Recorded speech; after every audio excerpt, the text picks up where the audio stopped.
Hi, I'm Debbie Roman, and welcome to In the Know at Cummins. Joining me today is Carrie Powell, and she is just one of our life skills specialists here in the Hendricks County office, and we are going to be talking about life skills services. So, welcome, Carrie. Thank you very much, Debbie. Okay, so why don't we start off by asking what exactly is life skills?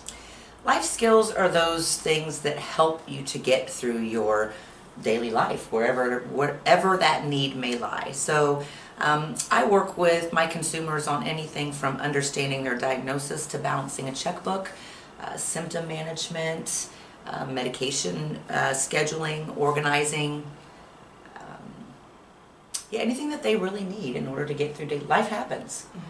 It can't stop it. The stress is going to be there, and so it's just about learning to kind of normalize some of that and get through it. Okay, great. So what would that first day of service look like? The first day of service is really kind of a get-to-know-you session. We're going to talk a lot about what your goals are and your needs are. We're going to take a look at your treatment plan. We're going to complete what's called a functional needs assessment, or an FNA, and then have that person or consumer to prioritize that need, or what's most important to them at that time. And we'll update the treatment plan, talk about what our roles are and expectations are, and move forward towards scheduling days and times and frequency and that kind of thing. That usually takes, honestly, about 2 sessions to get through all of that. Oh, okay. So how would someone benefit from life skills services? Oh my gosh, how would someone not benefit from life skills services? I think everybody could benefit from life skills services. So again, I said life happens, you're not going to stop that.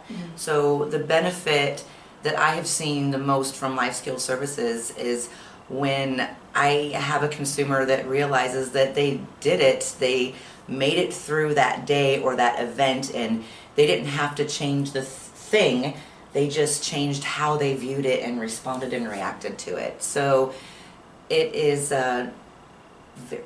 life skills services increases almost like peace of mind, I guess.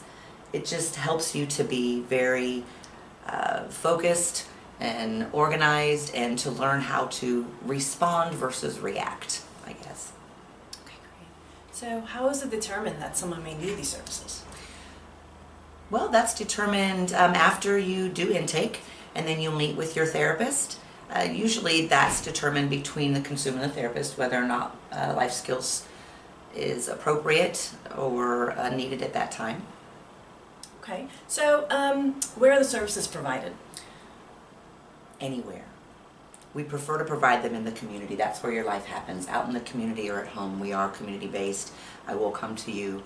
You don't have to come to the office. So I like to be able to go out into the areas where you are experiencing that anxiety or frustration, and coach people through being able to get through that task versus just sitting in an office and talking about how to get through it. It works so much better to actually implement that and do it. Okay, great. So how long is someone expected to be in these services? Until they feel they no longer need them.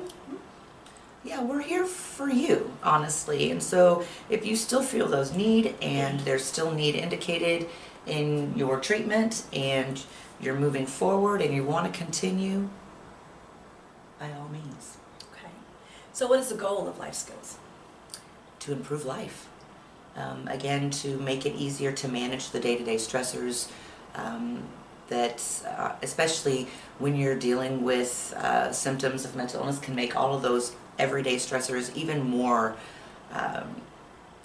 distressful. So the ultimate goal of LSS services is to be able to improve and maintain and achieve an overall wellness. So what advice would you give someone who is hesitant about starting these services? I would like for them to at least meet with me first before they would decide whether or not to start services, or any of the LSSs, honestly. And the advice that I give the consumers that I have is that, we're here to serve you. And so if what we're working on or what we're talking about really isn't working for you, you're not feeling that connection, you feel like it's not time, it's too overwhelming, we can always reevaluate that need. Give it a few weeks, see if there's any kind of improvement, or if you're finding yourself engaged with the services. Before you make that decision, just give it a shot. Okay, great. Well, thank you very much for joining me today, Carrie. So if you would want any more information about these services or any other services we offer here at Cummins Behavioral Health, just give us a call at 888-714-1927 or check us out on the web at cumminsbhs.org. Thank you.